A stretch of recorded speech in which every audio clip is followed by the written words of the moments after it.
In this episode, I'll go over a study that dives into a mindset that not only affects your health, wellness, and performance, but it's not what you think it is. So be sure to watch all the way to the end because the results may surprise you. So without further ado, my name is Jeremy Colon, and this is The Dark Side of Fitness, episode 54. Real quick, before you continue watching this video, make sure to like this video and subscribe to my channel. Also, if you want more information on this study, check out the references in the description below. Some folks like to brag about long work weeks, as if time racked up in the office was this Olympic sport.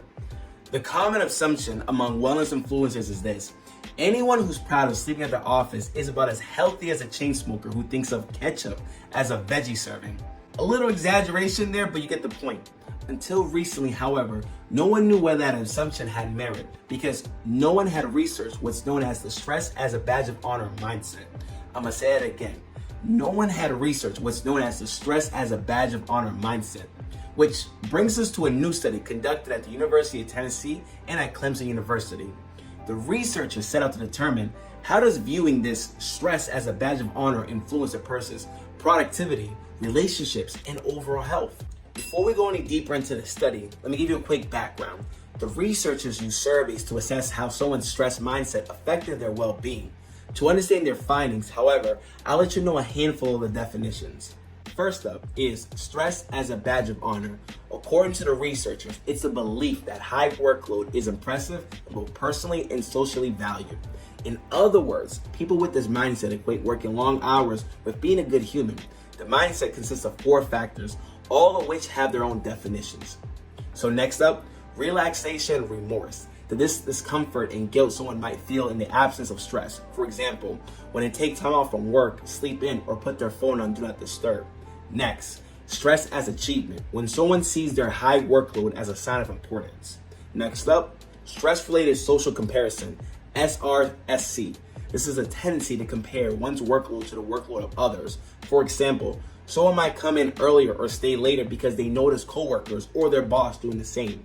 Last but not least, stress-related impression management, SRIM. This is when someone attempts to create a social image of themselves being a hard worker. By the way, all those humble brags about time spent at the office, they're examples of SRIM. For this study, there were about 752 Amazon workers who participated, which broke down into 54% male, 46% female. The average age was 35. For education level, 38% had a bachelor degrees, 26% had some college degree, and the rest was unknown. And the average weekly work hours was 42. Here's what the study found. So, does viewing stress as a badge of honor tank your health? The simple answer, it depends. People who rank high for stress as achievement reported less perceived stress, and people high in stress-related impression management, SRIM, reported fewer overall health problems, found the researchers. But the news wasn't 100% positive for today's stress Olympians. The badge of honor mindset harmed emotional, social, and physical health when people also experience a high degree of relaxation remorse. According to the researchers, relaxation remorse would be expected to be negatively related to recovery experiences because relaxation remorse may result in fewer breaks or simply breaks that are less replenishing. Here are some coaching takeaways for this study. Number 1, some people thrive in the face of stress. When working properly, your physiological stress response helps you stay focused, energetic, and alert. Problems only develop when you exceed your individual ability to recover. That's when emotional, physical, and social health problems kick in. Number 2, think of stressors and recovery techniques like a tank. The tank can be filled by recovery and stressors can be drained. When we think of recovery, you want to think of good nutrition, regular sleep, gentle movement, fulfilling activity, social connections, positive emotions, time in nature, and mindfulness. Stressors to drain, poor nutrition, low energy intake, super intense exercising and workouts, work stress, relationship stress, caregiving, financial stress, loneliness, negative emotions, environmental stress, alcohol and drug use, and illness and injuries.